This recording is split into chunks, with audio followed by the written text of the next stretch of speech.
الحمدللہ رب العالمین والصلاة والسلام علی سید الانبیاء والمرسلین اما بعد فاعوذ باللہ من الشیطان الرجیم بسم اللہ الرحمن الرحیم۔ السلام علیکم ناظرین، میں محمد عابد خان ہوں اور آپ یوٹیوب چینل دیکھ رہے ہیں۔ ناظرین، ایس پی عدیل اکبر اسلام آباد، ان کا خودکشی ان کی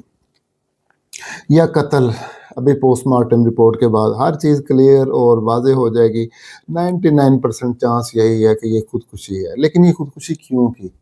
اتنا ہائی آفیسر اور پولیس کا محکمہ، خودکشی کی وجہ کیا بنتی ہے؟ اچھا، یہ تو کلیئر اس وقت ہوگا کہ جب جو آخری کال تھی جس بندے کے ساتھ، وہ بندہ جو تھا وہ کون تھا اور بات اس کے ساتھ کیا ہوگی۔ رپورٹ یہی کیا جا رہا ہے کہ وہ کوئی اعلیٰ آفیسر تھا پولیس کا جس کے ساتھ آخری ان کی بات ہوئی، لیکن ابھی تک بالکل کلیئر اس کا نام واضح نہیں آیا، اور نہ ہی جو بات ہوئی ہے وہ میڈیا کے سامنے آئی ہے۔ اور مجھے لگتا ہے کہ یہ بات جو ساتھ ہوئی ہے وہ کلیئر کٹ میڈیا کے سامنے کبھی بھی نہیں آئے گی، اس لیے کہ ناظرین ایسی باتیں چھپائی جاتی ہیں، ایسی باتیں عوام میں سامنے نہیں لائی جاتی کہ ان کا خیال ہوتا ہے کہ یہ مفاد عامہ کے فائدے میں نہیں ہے، نقصان میں ہے مفاد عامہ کے، یعنی کہ اس کا عوام کو کیا فائدہ، تو ہم یہ بات سامنے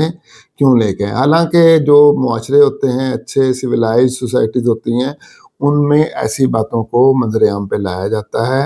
اور اوپن ہوتی ہیں ایسی باتیں تاکہ جو فیوچر میں اس طرح کے جو انسیڈنٹ ہیں ان سے بچا جا سکے۔ اچھا، بعد نظر میں جو وجوہات نظر آتی ہیں قتل کی یا خودکشی کی، قتل کی نہیں، خودکشی کی جو وجوہات نظر آتی ہیں وہ یہی نظر آتی ہیں کہ ایک تو ان کی پروموشن نہیں ہو رہی تھی، اور دوسرا یہ تھا کہ ان کو ڈینگی پازیٹیو آ گیا تھا، اور تیسری وجہ یہ ہے کہ ان کو چھٹی نہیں مل رہی تھی، چوتھی وجہ یہ ہے کہ ڈیوٹی زیادہ لی جا رہی تھی، یہ بھی ایک وجہ بتائی جاتی ہے۔ اب یہ 4 وجوہات اور 5ویں پھر فون کال، اور فون کال پہ سخت باتیں، گالم گلوچ اور ڈانٹ ڈپٹ، یہ ساری باتیں، تو جب اتنی ساری باتیں ملی ہوئی ہوں تو اس کے بعد پھر کیا ہوتا ہے؟ پھر جب آخری جو کال تھی، اس کال نے ان ساری باتوں کو اکٹھا کر دیا اور ان ساری باتوں کو ہائی لائٹ کر دیا، اور وہ جو دماغ پریشر جو تھا، وہ صبر اور ضبط تھا، وہ صبر اور ضبط کا بندھن ٹوٹ گیا،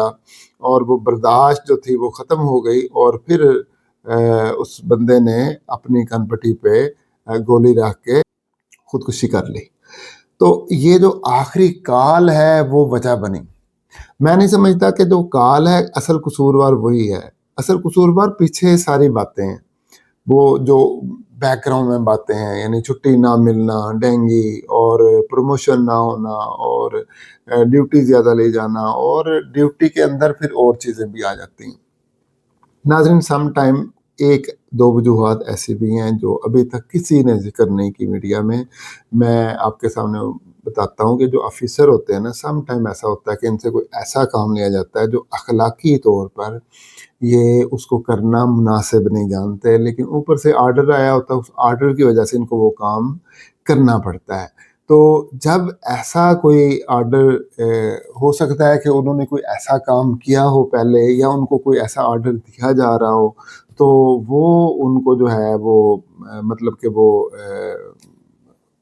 نہ چاہتے ہیں اس پہ عمل کرنا، تو اس وجہ سے بھی انہوں نے خودکشی کر لی کہ اس سے بہتر ہے کہ میں یہ اس طرح کا کام کروں، میں خودکشی کر لوں۔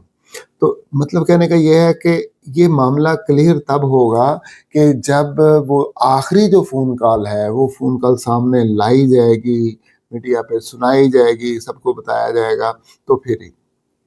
لیکن ناظرین، ایسا ہوگا کبھی نہیں۔ پاکستان کی تاریخ میں ایسی باتیں جو ہوتی ہیں وہ منظر عام پہ نہیں لائی جاتی، عوام کے سامنے نہیں لائی جاتی۔ ان کا خیال ہے کہ عوام کو کیا ضرورت ہے ایسے کاموں میں پڑھنے کی، یہ تو ہمارے اندر کے کام ہے، تو ہم آپس میں ہی نبڑ لیتے ہیں۔ اور دوسری وجہ یہ ہے کہ یہ جو آفیسر جس کے ساتھ بات ہوئی وہ کوئی اعلیٰ آفیسر ہے، شاید وہ بہت ہی اعلیٰ آفیسر ہو، تو اب ایک بندہ تو مر گیا، تو اب جو زندہ بندہ ہے، اب اس کے تعلقات بھی ہیں، اس کی ساری بات چیت بھی ہے، تو وہ پوری کوشش کرے گا کہ میری یہ کال منظر عام پہ نہ لائی جائے، اور مجھے جو ہے وہ یعنی کہ قصوروار جو ہے کہیں مجھے مورد الزام نہ ٹھہرا دیا جائے۔ حالانکہ اگر کوئی ایسی بات نہیں ہے کال میں تو منظر عام پہ لانے میں ایشو ہی کیا ہے، کوئی ایشو نہیں ہے۔ بہرحال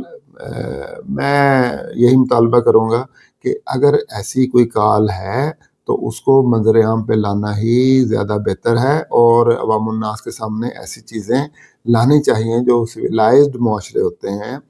سویلائزڈ سوسائٹیز ہوتی ہیں، ان میں ایسی باتوں کو چھپایا نہیں جاتا بلکہ ایسی باتوں کو منظر عام پہ لایا جاتا ہے۔ امید کرتا ہوں کہ آپ کو یہ ویڈیو پسند آئی ہوگی، اور اپنی رائے کا ضرور اظہار کیجیے گا۔ وما علینا الا البلاغ المبین۔ والسلام علیکم ورحمۃ اللہ وبرکاتہ۔